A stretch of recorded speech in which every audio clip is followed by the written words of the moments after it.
नमस्कार मु जितेंद्र आपण मानक स्वागत करुच्ची दैनिक न्यूज ओडिया चैनल को। तो आज सारा दिन कौन सब बछा बछा और टॉप न्यूज गुड़िक रही चलते संपूर्ण भिडियो जाणी नवा।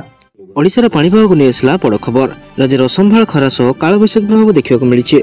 आसंता 17 तारिख पर्यंत खरा और गुड़गुड़ी प्रभाव जारी रपटे 20 तारिख सकाल पर्यंत राज्यर विभिन्न जिले में घड़घड़ी वर्षा होवार संभावना रही। पुरी खर्दा नयागढ़ नवरंगपुर कंधमाल भद्रक अनुगुल ढेंकानाल केन्दुझर मयूरभंज बलांगीर कलाहांडी और कटक जिले में घंटा प्रति 30 ରୁ 40 किलोमीटर वेगर पवन बहीपे। यह समस्त जिला को आंचलिक पाणीपाग विज्ञान केन्द्र पक्षर येलो वार्निंग जारी करपटे पुरी खर्दा नयागढ़ गंजाम और गजपति आदि जिले में उष्म और आर्द्र अवस्था येलो वार्निंग जारी होती। सूचना था कि नयागढ़ अनुगुल देवगढ़ केन्दुझर मयूरभंज जाजपुर ढेंकानाल जिलार किछि अंचल में मंगलवार दिन कालबैशाखी प्रभाव देखा मिलता। चलो देखिए परवर्ती अपडेट कौन रही। जुक्त 2 परीक्षाफल को नहीं आसला बड़ खबर। खूब शीघ्र जुक्त 2 परीक्षाफल प्रकाश पाइब एने गणशिक्षा मंत्री नित्यानंद गंड सूचना देइछन्ते। समस्त प्रक्रिया चली आशा रही खूब शीघ्र फल प्रकाश पाइब। प्रकाश था कि एप्रिल 2 तारिख खाता देखा आरंभ होइतिला। प्राथमिक पर्यायर 8000 शिक्षक शिक्षयित्री को खाता देखा नियुक्ति करा जाइतिला। मे 15 तारिख सुधा सठिक समय परीक्षाफल बाहर लक्ष्य रखा जाइतिला। हेले आज 15 तारिख हो गला। खूब शीघ्र रिजल्ट बाहर बोली गणशिक्षा मंत्री। चलित वर्ष जुक्त 2 परीक्षा देवाई 3,64,527 जन रेगुलर छात्र छात्री आवेदन करते। कला 2 लाख, वाणिज्य 23,000 और विज्ञान 1,06,325 और धंदामूलक शिक्षा 5,038 जन थे। से 27,222 जन एक्स रेगुलर छात्र छात्री परीक्षा देवाक आवेदन करते। चलो देखिए परवर्ती अपडेट कौन रही। आउ मो सेवारे मिलबनी 5 टंकार सुविधा। चलो देखना संपूर्ण अपडेट कौन रही। ओडिया परिवार रे मां मान को परिवार लक्ष्मी बोली विवेचना करे जाए। एथिपाई तत्कालीन नवीन पट्टनायक सरकार लक्ष्मी बस योजना प्रचलन करथिले एवं एथिरे यात्रा निमंते महिला और छात्र छात्री देय थिला मात्र 5 टंका। अपअंचल इलाका एही बस सेवा जुगान्तकारी परिवर्तन सृष्टि करथिला। मात्र सरकार परिवर्तन पर लक्ष्मी बस नाम परिवर्तन करी मुख्यमंत्री बस सेवा रखा जाइछे। मात्र विडंबना हेउची पूर्वरु एही बस रे मात्र 5 टंका धार्य भाड़ा निमंते देबाको पडुथिला। अर्थात पूर्वपरी महिला और मिशन शक्ति सदस्य छात्र छात्री को एही बस यात्रा पई आ 5 टंका देबाको पड़िबो नाही।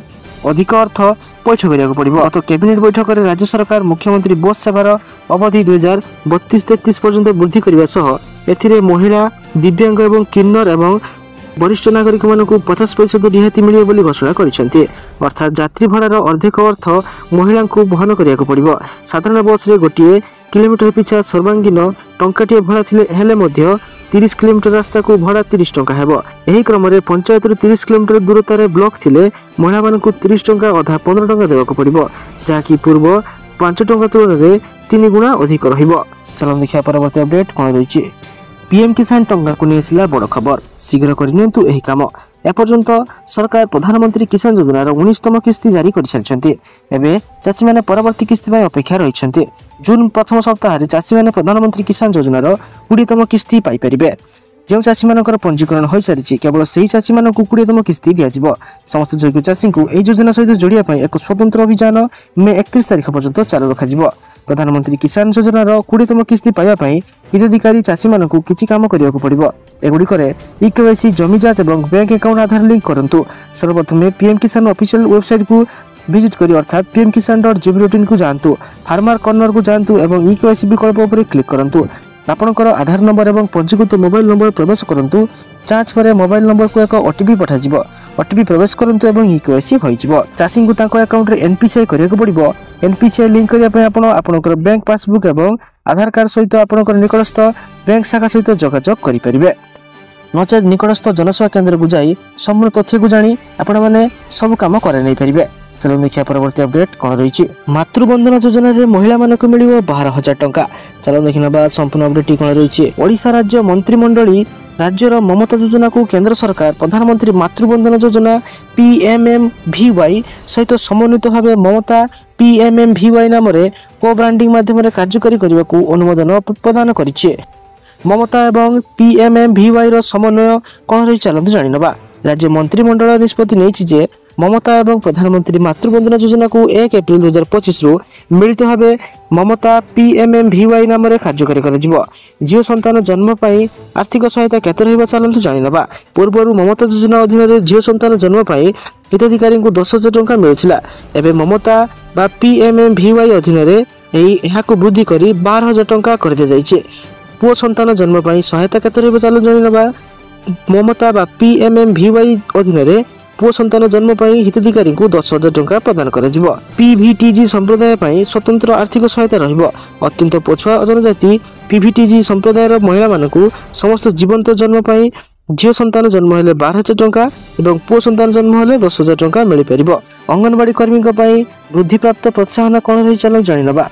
पूर्व अंगनवाड़ी कर्मी AWW एवं अंगनवाड़ी सहायिका AWH माने प्रोत्साहन राशि भाव यथाक्रमे 200 टंका और 100 टंका पाउथिले। ममता PMMVY अधीन एबे यह वृद्धि करी AWW 250 टंका और AWH 150 टंका धार्य कर जाइछे।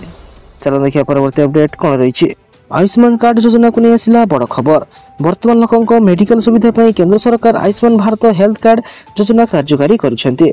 ए अवसर में मलाड पंचायत सरपंच ममता बेहरा निज पंचायत कार्यालय यार शुभारंभ करने सह विभिन्न गाँव को जाई घर घर बुली आयुष्मान कार्ड बंटन करथिले। सरपंच प्रतिनिधि सुदाम चरण बेहरा समेत अन्य ब्लॉक कर्मचारी सेठारे उपस्थित रही। चलो देखिए परवर्ती अपडेट कौन रही। विलंब हो पारे जनगणना आरंभ होनी प्रक्रिया तेणु एथर देशर जनगणना विलंब हो पारे। ए बाबद जातीय किंबा राज्य स्तर में प्रक्रिया आरंभ होना। राज्य को भी कौन निर्देशनामा आसीना। केंद्र और राज्य में कमिशनर भी नियुक्ति होना तेणु जनगणना विलंब हो पारे बोली सूचना रोचे।